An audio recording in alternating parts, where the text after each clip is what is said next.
அருமை தமிழர்களே, சிவகுமாரின் அன்பான வணக்கங்கள்.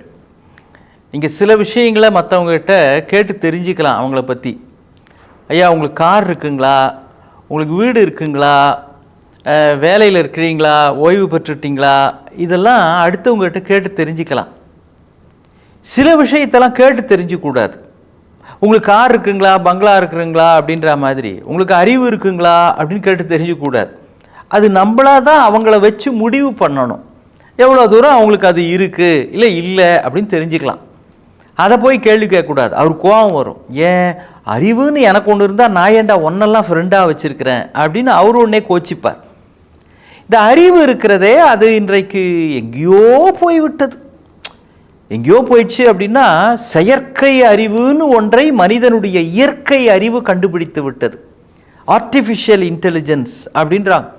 இன்றைக்கி எல்லாம் +2 படிக்கிற அத்தனை பசங்களுக்கும் ஒரே கனவு என்ன, அப்போ கம்ப்யூட்டர் சயின்ஸில் ஐடியில் இந்த ஏஐன்னு ஒன்று வந்திருக்காமேப்பா, ஆர்டிஃபிஷியல் இன்டெலிஜென்ஸ், ஏஐ படிக்கணும்ப்பா அப்படின்ட்டு இருக்கிறாங்க. இந்த ஏஐ என்பது எவ்வளவு நாளைக்கு ஏஐ என்று எல்லோரையும் அழைக்கப் போகிறது அப்படின்னு தெரியல. ஏன்னா என்றைக்குமே செயற்கை அறிவுக்கு முன்பாக இயற்கை அறிவு வந்தால் செயற்கை அறிவு செயலற்று போய்விடும். ஏன் தெரியுங்களா? இந்த செயற்கை அறிவை கண்டுபிடித்ததே மனிதனுடைய இயற்கை அறிவு தான். அந்த இயற்கை அறிவுக்கு முன்பாக எந்த செயற்கையும் செயலற்றுத்தான் போகும். அதை தான் தமிழில் நுண்ணறிவு அப்படின்னு சொல்லுவாங்க. எது நுண்ணறிவு? அறிவு நுண்ணறிவு அப்படின்னு. எனது நுண்ணறிவு? பெரிய பணக்காரர் ஒருத்தர் காரில் போய்கிட்டே இருக்கிறார். இங்கே சென்னையிலேருந்து திருச்சிக்கு போகிறாருன்னு வைங்களேன். பாதி வழியில் கார் ரிப்பேராக போச்சு. என்ன பண்ணுன்னு தெரியல. இவர் கூடயோ மெக்கானிக்லாம் யாரும் இல்லை. பக்கத்து ஊரில் இவருடைய நண்பர் அவருக்கு ஃபோன் பண்ணி, அப்பா இது மாதிரி கார் ரிப்பேராக போச்சு, ஒரு மெக்கானிக் அனுப்புப்பா அப்படின்னா, எல்லாம் நீ ஒன்றும் கவலைப்படாத நான் அனுப்புகிறேன் அப்படின்னு மெக்கானிக் அங்கேருந்து வந்தார். அவர் இப்படி செக் பண்ணார். செக் பண்ணி பார்த்துட்டு 2 ஒயரை அப்படி கனெக்ட் பண்ணி டாக்குன்னு வண்டி ஸ்டார்ட் பண்ணுங்க சார்னாரு. ஸ்டார்ட் ஆயிடுச்சு. அப்பா சரியான நேரத்தில் வந்தப்பா, ரொம்ப ஹெல்ப் பண்ணப்பா, ரொம்ப நன்றிண்ணா. ரொம்ப நன்றிலாம் இருக்கட்டங்க, நம்மளோட சார்ஜ் ஒரு 5000 ரூபீஸுங்க அப்படின்னாரு. இவரு தூக்கி வாரி போட்டுது. என்னது 5000 ரூபாயா? ஆமாங்க. என்னப்பா 2 ஒயரை அப்படி கனெக்ட் பண்ணி விட்ட, இதுக்கு என்ன 5000? 2 ஒயரை கனெக்ட் பண்ணால் நான் 100 ரூபா தரலாம், அவ்வளவுதான். இதுக்கு போய் உனக்கு 5000 ரூபாயா அப்படின்னா இவர்.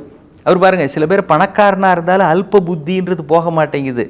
அதுவான காட்டில் வந்து மாட்டிக்கிட்ட ஒரு எங்கேயாவது உதவி செஞ்சுருக்கிறாரு, அவர் கொடுக்கலாம் இல்லை. இது என்ன வெறும்னு 2 ஒயரை சேர்த்து வச்ச, இதுக்கு 100 ரூபா தான் இது வேலை மதிப்பு, இதுக்கு என்ன உனக்கு 5000? அந்த பையன் சிரிச்சுக்கிட்டே சொன்னான், ரொம்ப சரிங்க, 2 ஒயரை சேர்த்து வச்சதுக்கு 100 ரூபா தான். ஆனால் எந்த 2 ஒயரை சேர்த்தா வண்டி ஸ்டார்ட் ஆகும்னு தெரிஞ்சு வச்சுருக்கிறேன் இல்லையா, அதுக்கு தாங்க மீதி 4900 ரூபா, அதனால் 5000 ரூபா எடுங்க அப்படின்னார். அதுதான் நுண்ணறிவு அப்படின்னா. எந்த சூழலில் எப்படி யாரிடத்தில் எப்படி செயல்பட்டால் வெற்றி கிடைக்கும் அப்படின்றதுக்கு கொஞ்சம் அறிவு வேணும், நினைவாற்றல் வேணும், அனுபவ அறிவுன்னு ஒன்று வேணும், படிப்பறிவுன்னு ஒன்று வேணும். இது எல்லாம் சேருகிற பொழுதுதான் அந்த துறை சார்ந்த நம்முடைய ஞானம் ரொம்ப நுட்பமானதாக மாறுகிறது. அப்படி நுட்பமாக ஆன அறிவுதான் நுண்ணறிவு அப்படின்னு பொருள். இது எல்லாருக்குமே தேவைப்பட்டால் நிச்சயமாக வாழ்வின் மிக உயரத்தை அடைவதற்கு இதைவிட சுலபமான வழி வேறு எதுவும் இல்லை. ஒரு ராஜா சேவகனோட காட்டில் போயிட்டே இருக்கிறாரு. பயங்கர பசி, என்ன பண்ணுறதுன்னு தெரியல. தூரக்க ஒரு பழம் ஒன்று தொங்குது. இவர் சொன்னால், அதை பார்ப்பா, அங்கே போய் அங்கே பாரு, அது வெள்ளரி பழம் அப்படியே நல்லா காய்ச்சிருக்கு பாரு, போய் பருத்து பசிக்குது, அதை எடுத்துகிட்டு பறிச்சுட்டு வா அப்படின்னார். இந்த சேவகர் புறப்படுறாரு, கூட வந்து அசிஸ்டண்ட்டு. அப்போ பின்னாலேருந்து, அது வெள்ளரி பழம் இல்லைங்க, அதை சாப்பிடலாம் முடியாது, அதை சாப்பிடாதீங்க அப்படின்னு ஒரு குரல் கேட்குது. திரும்பி பார்த்தா அங்கே ஒருத்தர் நின்றுட்டுருக்கிறாரு, ஒரு பெரியவர் ஒருத்தர், ஆனால் கண் பார்வை இல்லாதவர். அவர் கேட்டேன், ஏதோ சொல்லிட்டு இருக்கிறான், நீ போய் பறிச்சுட்டு வா போ அப்படின்னார். இப்போ போனால் பறிச்சுட்டு வந்தான். அவர் வாயில் வச்சு கட்சி பார்த்தாரு, கசப்பு, அது வெள்ளரி பழமே இல்லைன்னு அப்புறம் தான் தெரியுது. இவர் திரும்பி பார்த்தா, ஏன்பா உனக்கோ கண்ணு தெரியல, ஆனால் எப்படி கரெக்டாக சொன்னேன், அதை சாப்பிட முடியாது, அது வெள்ளரி பழம் கூட இல்லை அப்படின்னு, கண்ணு தெரியாது நீ எப்படிப்பா சொன்ன அப்படின்னார். அந்த ராஜாவுக்கு ஒரே ஆச்சரியம், இவன் எப்படி சொன்னான் அப்படின்னு. அவர் சொன்னார், ஏங்க அது சாப்பிடக்கூடிய பழமாக இருந்தால் இந்நேரம் அதை நம்ம ஆளுங்க விட்டு வச்சுருப்பாங்களா? அதுவும் அது வெள்ளரி பழமாக இருந்தால் நம்ம ஆளுங்க இந்த வெய்ய நாளில் அதை விட்டால் வச்சுருப்பாங்க, அதனால தான் சொன்னங்க அப்படின்னார். அட பரவாயில்லையே, முச்சாலியாக இருக்கிறானே அப்படின்னு நினச்சிக்கிட்டார். சரி கொஞ்சம் தண்ணியாவது குடிப்போமே அப்படின்னு இங்கே பக்கத்தில் எங்கேயாவது தண்ணி கிடைக்குதா பாரு அப்படின்னார். 4 பக்கமும் சாலை இருக்குது, இந்த சேவகந்தோ இந்த கிழக்கு பக்கம் இருக்குங்க, நான் போய் பார்க்குறேங்க அப்படின்ட்டு போனான். அவர் சொன்னார், அங்கே கிடையாது, இங்கே மேற்கு பக்கம் தான் இருக்குது, நீ அந்த பக்கம் போய் பாரு அப்படின்னு. இவர் அதே மாதிரி மேற்கு பக்கம் போனார். அங்கே ஒரு குளம் ஒன்று இருந்தது, அங்கேயே தண்ணி மூட்டுட்டு வந்தார். இவர் கேட்டார், எப்படிப்பா உனக்கு தெரியும்னு. அவன் சொன்னா, இல்லைங்க இங்கே பாருங்கள், நான் மேலே சட்டை கூட போடலை, இடுப்பில் வேட்டி மட்டும் தான் கட்டியிருக்கிறேன். இங்கே மேற்கு பக்கத்துலேருந்து தான் குளிர்ந்த காற்று வருது, அந்த காற்று குளுமையாக என் மேலே பட்டப்போ தெரிஞ்சுக்கிட்டேன், அது ஏதோ ஒரு தடாகம் தண்ணீர் இருக்கிற இடத்த தாண்டி வருதுனால குளுமையாக இருக்குதுன்னு புரிஞ்சுக்கிட்டேன். பா, இவனுக்கு எவ்வளோ நுட்பமான அறிவு, பிரமாதம். இவன் நம்ம கூடவே அரண்மனையில் இருந்தான்னா பல வகையிலையும் இவனுடைய அறிவு நமக்கு பயன்படுமே அப்படின்னு இவனை அழிச்சிட்டு போகலாம்னு முடிவு பண்ணி, நீ என் கூட வா அரண்மனைக்கு அப்படின்னு அழிச்சிட்டு போனார்.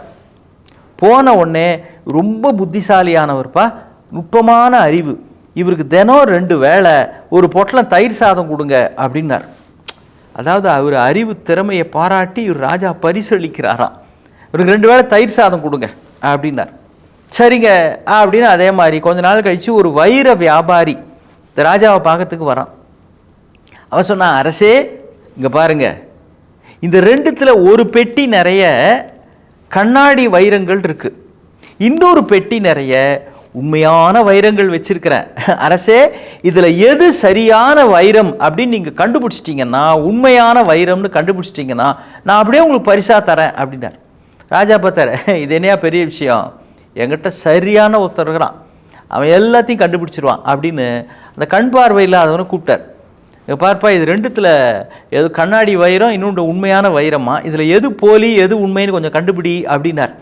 அவர் கொஞ்சம் கண்ணாடி வைரங்களை எடுத்து வச்சுட்டு பார்த்தார், திரும்ப வச்சுட்டார். அப்புறம் இந்த வைரங்களை எடுத்தார், வச்சுட்டு ராஜா இதுதான் உண்மையான வைரம்னு. வந்தவன் அசந்துட்டான். எப்படி எடுத்தார், கையில் எடுத்தார், திரும்ப வச்சுட்டு இதுதான் உண்மைன்னு ரொம்ப சரியாக சொல்லிட்டாரே, எப்படிங்க சொன்னீங்கன்னு சொன்னா, இல்லைங்க உண்மையான வைரம் தான் நம்ம உடம்பு சூடை எடுத்துக்கிட்டு கையில் வச்சுருந்தா அதுவும் கொஞ்சம் நேரத்தில் சூடாயிரும், கண்ணாடி வைரங்களுக்கு அந்த சக்தி கிடையாது, அதனால தான் இதை எடுத்தப்போ அது அப்படியே கண்ணாடியாகவே இருந்தது, உண்மையான வைரங்களை எடுத்துக்கிட்டேன், கொஞ்சம் நேரத்தில் என் உடம்பு சூடு அதுலேயும் பரவிடுச்சு, அப்படி தான் கண்டுபிடிச்சான்னு. ராஜா அசந்து போயிட்டான். சே, எவ்வளவு நுட்பமான அறிவு, ஆஹா ஆஹா அப்படின்னுட்டு, யாரங்கே இவருக்கு இனிமேல் 2 வேளை ஒரு பட்டை சாம்பார் சாதம் சேர்த்து கொடுங்கள் அப்படின்னா.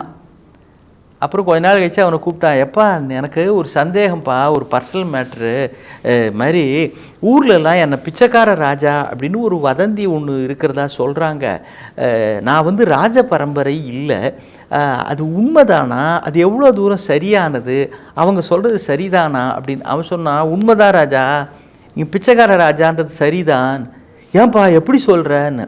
இல்லை, நான் அன்றைக்கி இது வெள்ளரி பழம் இல்லை, அப்புறம் இந்த பக்கம் தண்ணி கிடைக்காது, இப்படிலாம் சொன்னப்பவே நீங்கள் ஒரு பெரிய ராஜ வம்சத்தை சேர்ந்தவராக இருந்தால் யாரங்க இவனுக்கு ஒரு வைர மாலை பரிசளியுங்கள், முத்து மாலை பரிசளியுங்கள்னு சொல்லியிருப்பீங்க. பிச்சைக்கார பரம்பரைன்றதுனால தான் இவனுக்கு ஒரு பட்டை சாம்பார் சாதம் கொடு, ஒரு பட்டை தயிர் சாதம் கொடுன்னு அந்த லெவல்லையே பேசிக்கிட்டு இருந்தீங்க, அதை வச்சு தான் நான் சொன்னேன் ராஜா அப்படின்னா. ராஜாவுக்கு கோபமாக வந்தது. இருந்தாலும் பரம்பரை ரகசியம் தெரிஞ்சவனாக இருக்கிறானே, இவனை பக்கத்தில் வச்சுக்கிறது தான் நம்ம மானத்துக்கு நல்லது அப்படின்னு அவனுக்கு உரியதை இன்னும் சேர்த்து கொடுத்தார் அப்படின்னு அது முடிகிறது. உண்மையான அறிவு தான் அது இயற்கையாக உள்ளுக்குள் ஊற்றெடுக்கிற பொழுது எந்த செயற்கை அறிவும் அதற்கு முன்பு செயலற்று போய்விடும். அதை மேலும் மேலும் நாம் பட்டை தீட்டிக் கொள்ளுகிற பொழுது போலி கண்ணாடி வைரம் அல்ல, நிஜமான வைரம் போலவே நம்முடைய வாழ்க்கை ஒளி வீசும். நம் பிள்ளைகளை அதற்கு பழக்குவோம். அதை படிப்பது தான் உண்மையான படிப்பாகவும் அமையும். மீண்டும் சந்திப்போம். வணக்கம்.